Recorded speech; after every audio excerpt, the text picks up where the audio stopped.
and Marty on the feed. Mike and Marty. Mike and Marty. Good morning, Rockingham, and welcome to the feed. It's Mike We're and back Marty. on Wednesday. It must be Wednesday. And it's June 16th, 2021. Here we are at the feed. Today we're going to be talking with the folks over at the Rockingham Free Public Library about their summer program, their opening. Opening up after a year. It's going to be doing a lot of programming this year, so it's going to be great. But first, we have Marty with some local events. So speaking of opening, the Bells Falls Opera House had its first showing last weekend. They had, I believe, 57 people come On one night, yeah. on one night. So last week when I reported, I didn't have the facts. So I looked them up. So they're at 80% capacity. So they're just asking people, if you come, to just leave a couple of seats between yourself and then like the next group. And that's good. Ticket prices have gone to $6.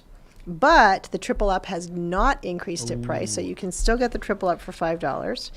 Peter Rabbit 2 is playing again this weekend and next weekend through the 22nd. I guess that's this weekend. That's this weekend. And then on the horizon, it looks like they're going to be getting Cruella and Black Widow. So they're right back in getting, the top run movies.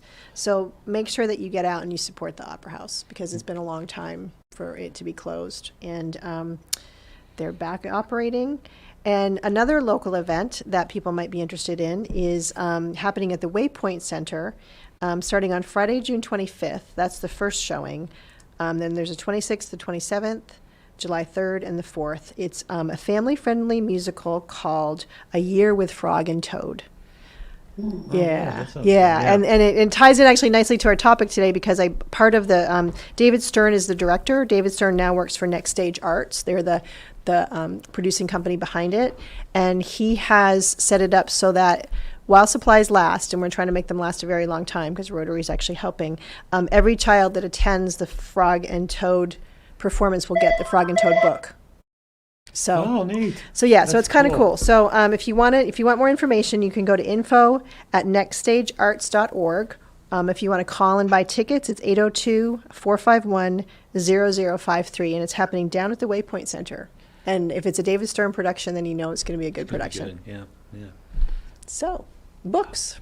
Wait. What about the farmers market? Farmers market's opening this weekend down at the Waypoint Center. Also, opening on Friday, I believe. I actually went over to Northwind Farms yesterday and talked with Nate, the farmer over there. They bring in things in. They have a ton of fresh stuff, and it's going to nice. It's going to be. It looks really good. I don't know whether it's the rain this year. I was just going to say, is it a good growing year? But boy, it's a great growing year. Nice. So check out the farmers market, and there should be a bunch of people there, so it'll be good for you. Yeah. But now we're going to switch over and talk about books in the library and summer programming. So I think we're talking with Ann Dempsey and Sam Maskell, but I think we'll be talking with Sam first. Sam, are you up there?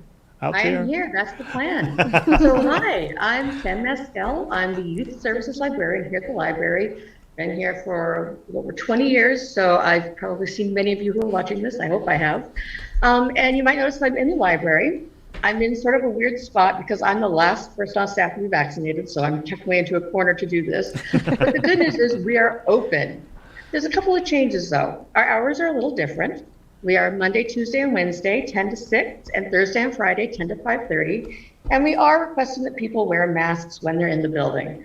For us, this is really important because we see everyone in the community, which includes immunocompromised people, elderly, children who can't be vaccinated yet. So when you are in the building, we will insist that you wear a mask during your duration of your visit. We're also asking people to limit their visits. Things are still a little different. And so we're asking people to limit their visit to about an hour, which lets us keep our capacity reduced during the day. So everyone who wants to come in is able to come in, and we don't have to lock the doors and have the doorbell. So just keeping an eye on that. But everything is back. You can check out DVDs, audiobooks, movies. You mentioned Next Stage. We actually have a Next Stage music pass, which covers all their performances for the summer, except the Year of Frog and Toad. So that one we can help you with. But we have passes to the Children's Museum in Keene, to lots of different places. If you go to our website, rockinghamlibrary.org, you can see all the passes that are available, or just call us. And you can borrow those for free and take a little mini vacation on the library. So we are open. I think, and so I haven't been dealing with people yet just because I'm not fully vaccinated. But Anne, who is here with me now, has been seeing people in the building. And I think you wanted to say a couple of things about why people are coming back. Okay, Anne. Who's muted? Is she muted? No. Yes, I'm sorry. Well, everyone we see at the library is just so excited and relieved to be able to come back into the building and do some browsing on their own. There's nothing like browsing for a good book. Just yesterday, I was in the children's department, and we had two mothers that came in desperate for some new good books because their children had just finished all the other library books at home, and they were in a hurry, but they needed some good books. So that was exciting. Let's see, we've had people come in and use our microfilm machine. One man came from out of town researching a local family tragedy from the 50s. Now, I don't know much about that. I didn't read what he was successful in getting, but he was actually successful in learning more about this incident, which was great for him. I believe Mike's wife, we've seen at the library a couple of times now, researching the Star Hotel fire. Let's see. And then, of course, we have our computers. People are now coming in to check their email, to print off shipping labels or even airplane tickets. Before, we had this sort of roundabout way of getting printouts to people, but this is so much easier for everyone. And then we had one patron come in. She had just gotten Wi-Fi hooked up at her house. This was yesterday. And but she was unclear as to how to connect to her Wi-Fi. She was really new to this. So we walked her through it, and she went home and tried it, and she was successful, which was very exciting.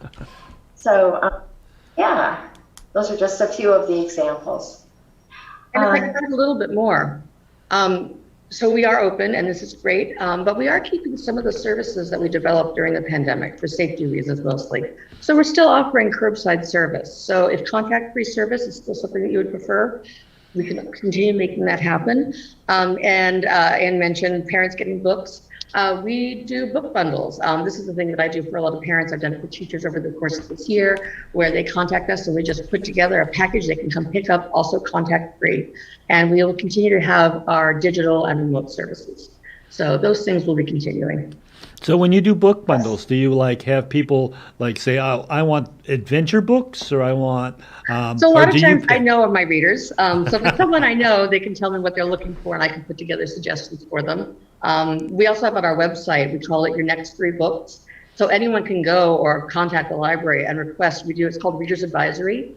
Where we will put together a specially cultivated collection of things just for you. But yeah, it's teachers, a kindergarten teacher, they want to do a segment on bugs. And so they contact me and I get some details and pull from my collection things that will fit their needs and their kids' reading levels, which is also really important. Right, yeah. Nice. You guys go so far above and beyond what you would normally think of in a library. I'm always amazed at all of the extra special little things that you all do.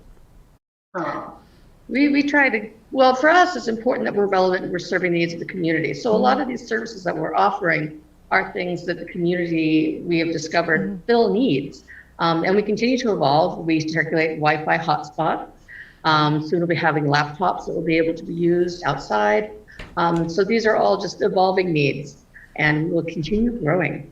And so we also have a big program series coming up. So Anne, I'll let you start with yours for the adults. Okay, yeah, we're preparing for something called Blue Sky Days. I'm working with Sustainable Rockingham and Rockingham Help and Helpers to work on some programming around emergency preparedness, whether it's a pandemic or extreme heat or a power outage in the winter from winter storms. We're going to be doing some fun educational activities around being prepared for when an emergency hits. And so our activities are going to be during Old Home Days week. That's the last week in July. The first one that I think it's the most fun is we're going to do a story walk just about that topic. It's a wonderful story. It's brand new. It's called I Am the Storm by Jane Yolen. And it talks about families and how they get ready for emergencies, like, for example, a winter storm. I'll show you that picture.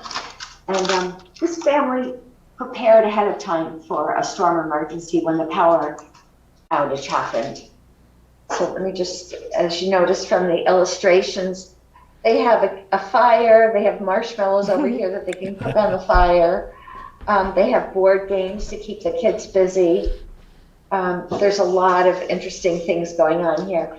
But let me just read. When the ice and snow fell, sparkling like fairy dust on the windows and all the lights went out, we made a fire and cooked hot dogs and marshmallows. And there's lots of other examples of how they prepared. Oh, there's books here, so they have plenty of reading material. Hot chocolate. So we're going to make this into a story walk. We've taken the pages of the book apart, we're laminating them, putting them on posts, and we will have the story walk, the posts standing in the ground and somewhere near the downtown. We haven't decided on a location yet. Oh, interesting. And families can walk along, read the story, talk about the illustrations, and then move along to the next page. And it's a nice thing to do outside. We're also going to have a coloring contest for kids on emergency preparedness. And this is just one example of the coloring page children can pick from. And as you see, there's a first aid kit, a radio, flashlight, whistle. There's so many things that's great to have in an emergency. And if people gather these items together into an emergency preparedness kit, then they're ready for most emergencies. So we'll have this coloring contest on that theme. And then we're going to have window displays of emergency preparedness kits. Now, if you're a single person with a pet, you might want to put things in your kit that other people don't need, like cat food or a cat toy. If you have special needs, you want to make sure to take all those medications with you. So everyone has different needs. So that'll be fun to walk around downtown during Old Home Days and look at all the different window displays on emergency preparedness kits. And that's what we're looking forward to. We're building up to having a fun week. That sounds really interesting. It is really interesting and relevant because, I mean, like myself, I was not gonna say, usually I thought prepared. Vermonters are a little more not prepared. usually prepared and scrambling when there's like Yeah. the lights go out. It's like, oh my God, where are the flashlights? Yeah, yeah. So Well, and what happened in Blue Texas? skies and nice weather, best time to plan ahead. exactly. That sounds like a really fun thing. Is it going to be like so? It's a self-guided tour idea where you could build up. Yeah, your own- basically, yeah. We'll have that's pretty neat. things in all the windows too, like I Spy, can you find the light device? It might be a flashlight in someone's kit. It might be, they have these sort of blow up plastic balls that are solar Solar powered. electrified, solar powered. That might be someone else's light source. So it'll be fun. It'll be a little interactive. That'll be great. You could always have some on the reading list something about the Donner Party, and then they would be really motivated to get prepared. I'm sorry, I read a thing on My the voice Donner goes Party there. last winter, and it was novel like called The Donner Dinner Party down here in the youth department. Oh my goodness. I know, probably inappropriate, but that's why I'm here. They weren't prepared. They weren't. They really had a problem. Anyway, Sam, what about children's programming this summer? that's happening. So everything starts at the beginning of July. We are doing our annual summer reading program. Our theme, Tales and Tales, so animals and stories. And there's a couple of ways to participate. This is open to youth of all ages. You can go to vermont.beanstack.org and register and keep track of your summer reading online on your device or tablet. You can come in and just put your name on one of these at the library and then just keep track of how much you read or have read to you or listen to an audiobook. And that includes magazines, includes everything. If you come to story time, you get to count those books. And once a week, if you're keeping track of your summer reading, you get to pick a book off the prize shelf. So you can kids could end the summer with their own little private library. Oh, and I collect thousands of books. My office is a little out of control right now with summer reading prizes. So I need help getting rid of some of those. And there's a lot of really great things in there. So that's open to all ages. And the cool thing about summer reading is that there's no assignments. If some teen decides they want to read all 70 plus volumes of Naruto, go for it. I will help you do it. I have most of them on the shelf. Or, whatever they're interested in reading, we will find it. And this is true for adults too. If there's something you'd like that we don't have, we will interlibrary loan it for you, where we find out what library has it, they mail it to us, we check it out to you like it's ours, and it's totally free. So there's the reading part of the summer reading program. We really want to get kids reading just for fun. The more they read, even if they're reading the same thing over and over, they're developing that fluency, they're developing the vocabulary, the comprehension. There's some really great things happening that are just fun reading. So we want that to happen. So you can start signing up for that in July, or you can start doing that in July. And our programs start in July. So we have 2 story times every week. On Tuesday morning, we have a preschool story time at 10:30, and on Thursdays, we have an infant music story time. These will be, weather permitting, outdoors, and if weather is not permitting, they'll be virtual. Again, we're not doing any indoor programming, especially for little kids right now who can't get vaccinated. We just want to keep everyone as safe as possible. So if you're not sure where we'll be, check our Facebook page or call the library, and we will tell you whether we're meeting on the lawn or online. So those will be happening every week. We have a bookmarkers. This is a book club for 8, 9, 12-year-olds. And this summer, we're going to be looking at the Vermont Golden Dome Book Awards. This used to be the Dorothy Canfield Fisher DCF Book Award. It has a new name now. And there's some really great books on that list. So we'll be looking at some different books, reading, talking about them. Keep it easy. And every week we have, well, not every week, mostly every week, we have a big family event for all ages. So our kickoff is on July 7th at 5 p.m. And again, these are all going to be outdoors. Most of them are going to be up at the Rockingham rec area. So if you're not sure, again, check our Facebook, call the library, find out where the program is. But our first one is Modern Times Theater. We've had them for a couple of years in a row now, and we love them. They are a mix of comedy, music, and puppetry. It's a Mr. Punch show, and they are really, really funny. All ages come to them. They're great. On June 22nd, we will have the Southern Vermont Natural History Museum, and they're going to do a wildlife tales program with live animals.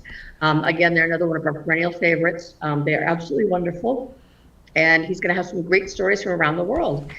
And starting on July 12th, we are back with the 12th annual Stuffed Animal Sleepover. So, beginning Monday, July 12th, any ages, and we have adults who do this as well, lots of teens, kids, I bring something, can drop a stuffed animal at the library. And on the Friday of that week, we are going to have a party, and we're going to turn everything that they do into a video. So if you go to our YouTube channel, you can see several years of very silly little videos where me and a bunch of teen volunteers basically played with stuffed animals, and it turned into a party. So it's really fun. That sounds like it's fun. sort of a tradition. Again, there's no age limit to it. Just bring your stuffed animal over and it'll be a part of it. The next big program we have coming up, we're actually going to tie into the Blue Skies Day programming, and we're bringing one of my favorite storytellers, Michael Caduto. Any kids, teachers, or parents who were involved with Central Elementary or Saxon River a few years ago may have heard him. He came through a CLIP program and did some programs at the elementary schools. But he is going to be doing a program called Earth Tales from Around the World. So it's going to be different Indigenous, American, African, South Central America, Scotland, Italian, Tibetan, all these stories, songs, chants, and it's about Earth stewardship. So we talk about climate change, and this is part of that. So we're trying to just do a nice all ages program to get kids and adults thinking about it. We are also going to have our tie-dye ice cream social in August. And this is going to be a little different. We will be having tickets, so we'll have groups coming throughout the day. This one will be at the library out back under the tent. Hopefully it doesn't rain because that's where we're doing it. So that's coming back. And again, it's going to look a little different. It's still a little bit of an ice cream social, but not really a social. So that's happening. And we have regular teen programs as well. We have our Friday night teen tabletop gaming. We've been doing this for years, Dungeons and Dragons. Again, just because of vaccinations and where things are, we don't do this in person right now. We may do some outdoor ones once our group gets together, but we've been doing things over Rolls20.net and Discord. We have a young adult monthly book group, our Appeal Reads YA, and this summer we focused on the Green Mountain Book Awards, which is another one of Vermont's youth book awards. And we are going to have a mini art show. So beginning in July, teens can register and get one of these little 3x3 canvases with an easel. So not a big art show, it's a mini art show. Bring it back by August, and we're going to have a fun exhibit of teen art in the library. So that's sort of the short version of how everything works. Lots of reading, lots of prizes, lots of things to keep you busy. Come visit us at the library and see what's going on. So, Sam, I had a question. Blue Sky Days, is that like a program? I mean, you're doing preparedness, but is it an other overarching program that I just don't know the name of? So it's new to me. I believe it was mentioned to Sustainable Rockingham by our new town manager, Scott, when they talked to him about doing some sort of emergency preparedness. He came up with the phrase Blue Sky Days. I don't know if there's any greater reach than that, but works what we're trying to do. And Anne, I think you can speak to these. Do we have more of these little emergency planning guides? Oh, yes, we do. Absolutely. Yeah, these are these fantastic waterproof guides. So I can look at winter pandemic/flu, and there's information on how to put together my own kit. So we have these available for free right at the library. Just call us. Oh, that's a great. Nice. That's another good resource. That's great. So I'm asking for a friend. I heard that you had pets caught reading. That's another thing you're doing. Yeah, I won't mention her name, but she has 4 legs and a tail. All ages. And yeah, I picked a beagle. Luckily, I'm at the library because I have a 16-week-old beagle at home, and she does not understand Zoom. But yes, during the month of July, snap a picture of your dog, cat, fish, lizard, bird, reading, and submit it to the library. You can submit it via email or Facebook, and we're going to put together an online gallery of pictures. That's and it's just Totally fun doing it. and Yeah. I'm sure you will have a lot of participation in that. That just sounds like a lot of fun. Yeah. I hope so. We had our PEEP contest in the spring, and that was a new thing. We got some participation there, so I hope we have some participation with this. There's no prizes, there's bragging rights, but it should just be fun. Great. Definitely on that one. I think we're almost out of time. We're down to less than 2 minutes. We have about All 2 right. minutes, so you guys are going to have to recap and let us know exactly what you're going to do this summer again, and how to maybe just talk about the website and your telephone numbers, and that's about all that we All right. So you can find us at rockinghamlibrary.org. You can call us at 802-463-4270. And you can find us on Facebook. We tend to be active there. My email is youthservices@rockinghamlibrary.org. And I'll let Anne give her own email. But you're muted. My email is programming, that's with 2 M's before the ing, programming@rockinghamlibrary.org. Please feel free to email me about programming ideas or any questions you have. And just remember, programming starts in July for the summer reading program, and I hope I see a lot of people this summer. I think you will. I think the gates are opening and people are going to be streaming to you really fast because people want to do stuff. And They do, and all of our programs are free and open to the public. So that's the thing. There's no paywall to access us. Yay. Yes. So I Perfect. think that's about it. That's about it. Thank you, Rockingham, and thank right, you, thank you. Sam. Thank you, guys. Thank you, Anne, and we'll see you next week on the feed. See you. Bye. Bye. Bye. Local news, politics, business, sports, arts, music. My God.